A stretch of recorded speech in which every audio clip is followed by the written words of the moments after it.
She was stealing baby formula when Ozzy Osbourne saw her. What he did next shocked everyone. She wasn't a criminal. She was a mother fighting for her baby. And when Ozzy Osbourne saw what she had inside her coat, his reaction shocked the entire store, and later, the entire world. Backhand index pointing right before the story starts. Make sure to subscribe to Voices of Darkness, hit the like button, and share this video with your friends.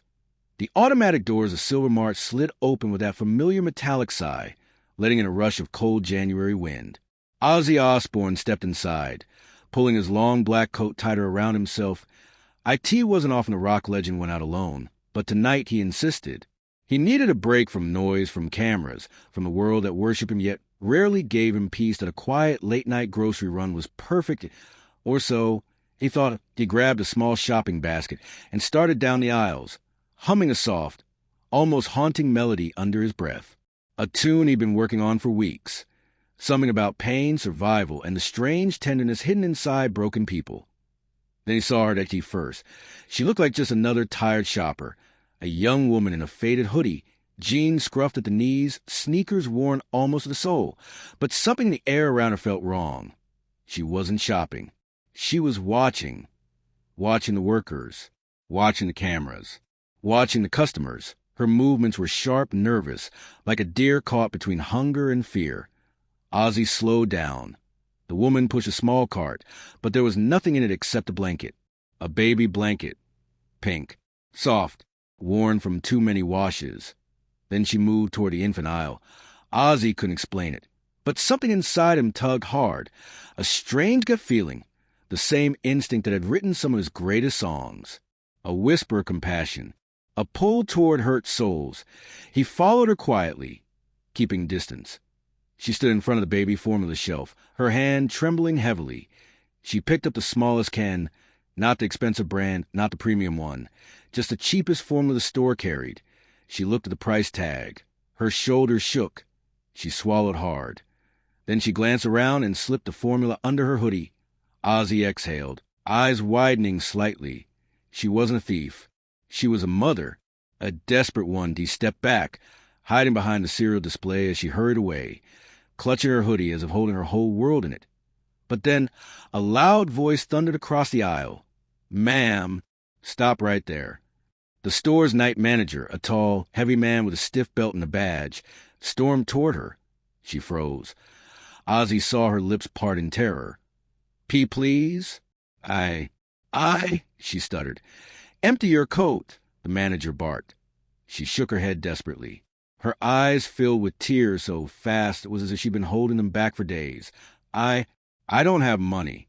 My baby she hasn't eaten in. I said empty the coat." The store quieted.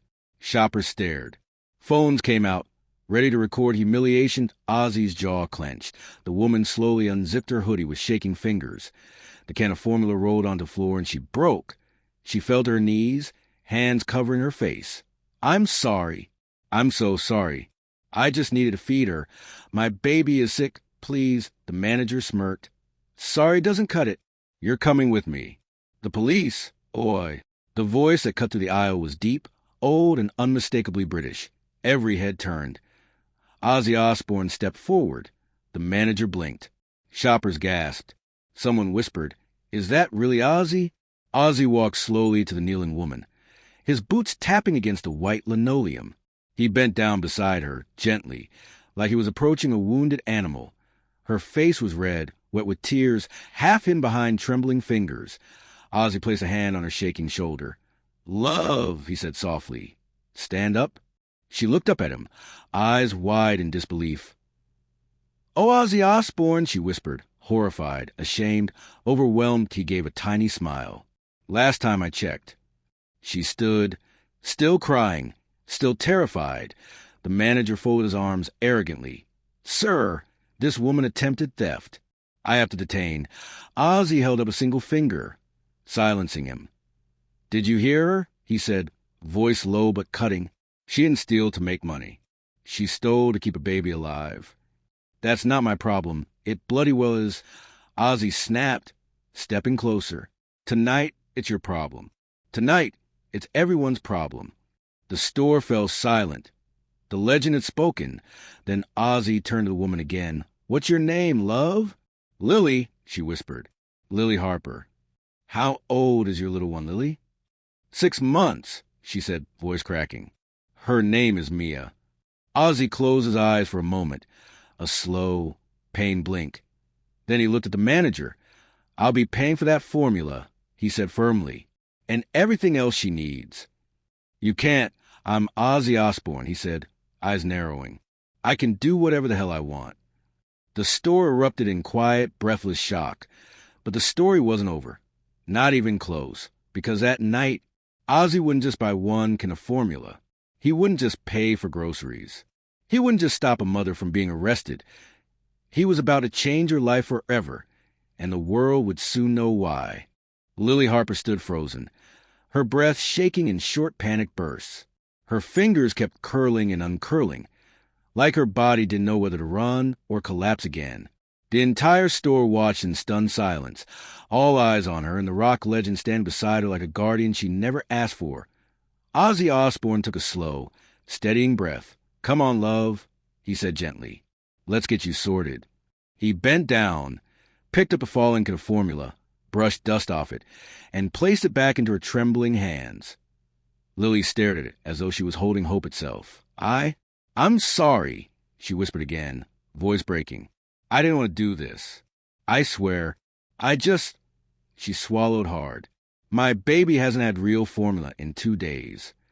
Ozzy felt something crack inside him, a silent, private pain that came from living long enough to know too many stories like hers. "You don't need to explain anything," he said. "Let me help." But the manager wasn't done. "Mr. Osbourne, I understand you're trying to do something nice, but this is still theft. I have to file a report." Ozzy slowly turned to him, and the entire aisle seemed to hold its breath. "Let me be very clear," Ozzy said, his voice calm but dangerous. "You are not going to arrest a starving mother because she tried to feed her child. Not today." "Sir, store policy." Ozzy's eyebrow lifted. "Is that what you call it?" "Because I call it heartlessness." Someone behind them muttered, "Damn straight." A woman with a cart of groceries nodded firmly. "This is wrong," she said aloud. "She's not a criminal. She needs help." Another shopper stepped forward. "I'll pay for formula too." "And me," said a third. The manager looked overwhelmed. "Sir, this is out of my hands." "No," Ozzy said quietly. "It's very much in your hands. And what you choose now says a lot about you." The manager hesitated, lips tightening. Then he sighed. "Fine," he said grudgingly, "but only because you're Ozzy Osbourne." Ozzy turned to the audience of shoppers. "Well then," he said with a half smile, "glad to know I'm good for something besides screaming into microphones." The store laughed lightly, tension dissolving. But Lily didn't laugh. She was crying again, silently, tears dripping onto her hoodie. Ozzy approached her slowly. "Love, why didn't you ask someone for help?" She wiped her face with her sleeve, embarrassed. "I did," she whispered. "A few friends, a neighbor, my sister, but people have their own problems. And I don't want to be a burden." Ozzy nodded slowly, not because he agreed, but because he understood exactly how that kind of loneliness felt. "Where's the baby now?" he asked. "Home," Lily said, "with my elderly landlord. She watches her sometimes when she can." Ozzy paused. "You came out in the cold at this hour, alone for formula?" She nodded.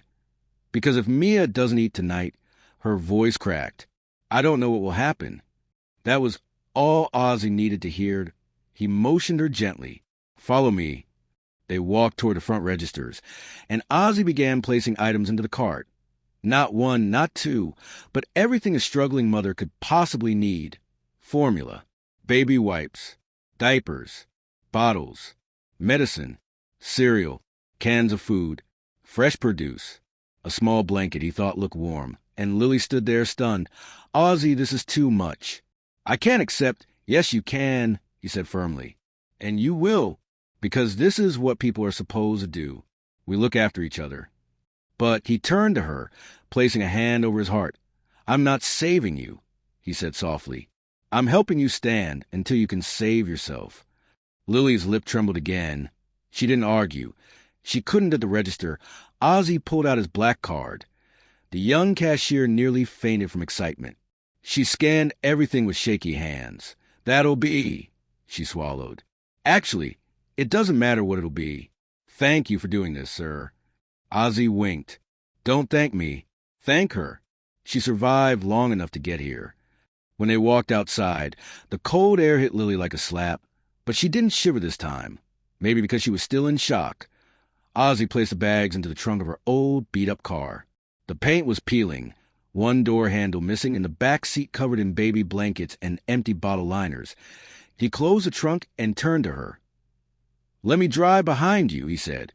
"Make sure you get home safe." Lily blinked. Why would you do that? Ozzy studied her, really studied her. She was young, too young to be carrying this much pain. Her eyes held exhaustion he'd only ever seen in people who were fighting demons no one else could see. "Because you look like someone," he said quietly, "who's been let down far too many times." Lily looked away. Ozzy stepped a little closer. "And because I want to meet Mia." Her head snapped up. You want to meet my baby?" "I'd like to," he said with a gentle smile. "If that's all right with you." Lily swallowed hard. No one, absolutely no one, had ever shown this kind of kindness to her. "Why, yes," she whispered. "I would really like that." Ozzy nodded. "Let's go then." 20 minutes later, Lily's apartment in the neighborhood was rough. Old buildings, flickering streetlights, trash bins overflowing. Ozzy felt a sting in his chest, not from fear, but from sadness. People forgot how many mothers raised children in places like this, fighting battles no one thanked them for. Lily unlocked her apartment door carefully. Inside, the space was small, painfully small. Just a kitchenette, a narrow living room, and a bedroom barely large enough for a crib. But it was clean, neat. Loved, a tiny cry came from the bedroom. "Mia's awake?" Lily whispered. She hurried inside and returned with a small bundle wrapped in a thin yellow blanket. Mia, 0.6 months old. Big brown eyes. A little tuft of hair. And the sweetest little face Ozzy had ever seen. "This is her," Lily said softly, rocking the baby gently. "My little girl." Ozzy stepped closer. "Hello, sweetheart," he whispered, to everyone's shock, especially Lily's. Mia reached her tiny hand toward Ozzy, curling her fingers around one as Ozzy's heart nearly broke. "She's beautiful," he murmured. "She deserves the world." Lily sat on the couch, holding Mia tight. Then Ozzy noticed something. "A small purple tint around the baby's lips, Lily," he said slowly. "Has the baby been breathing fine?" She froze.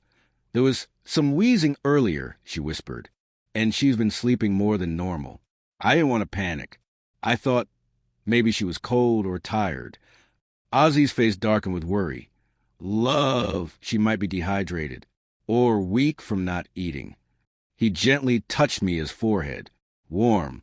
Too warm. Lily," he said, voice firmer now. "She needs a doctor tonight." Terror spread across Lily's face. No, I can't afford a hospital. They'll keep her.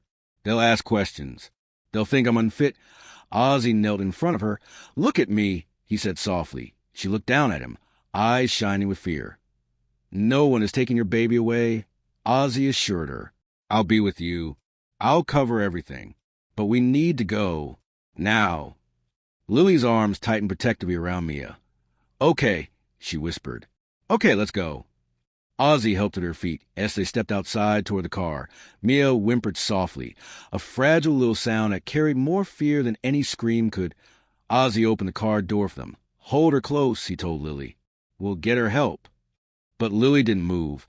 Her eyes filled with tears again. "Ozzy," she whispered, "why are you doing this? You don't even know me." Ozzy looked at her with an expression she had never seen on anyone, a mix of pain, recognition, and something almost fatherly. "Because once," he said quietly, "someone helped me when I didn't deserve it." He placed a gentle hand on her shoulder. "And because your little girl deserves a fighting chance. Everyone does." Lily nodded slowly, then climbed into the car. Ozzy closed the door, and the night that had begun with fear was about to become the most important night in both of their lives. If you love Ozzy Osbourne, then share this video and help us complete the 1,000 subscribers target. Now prove your love.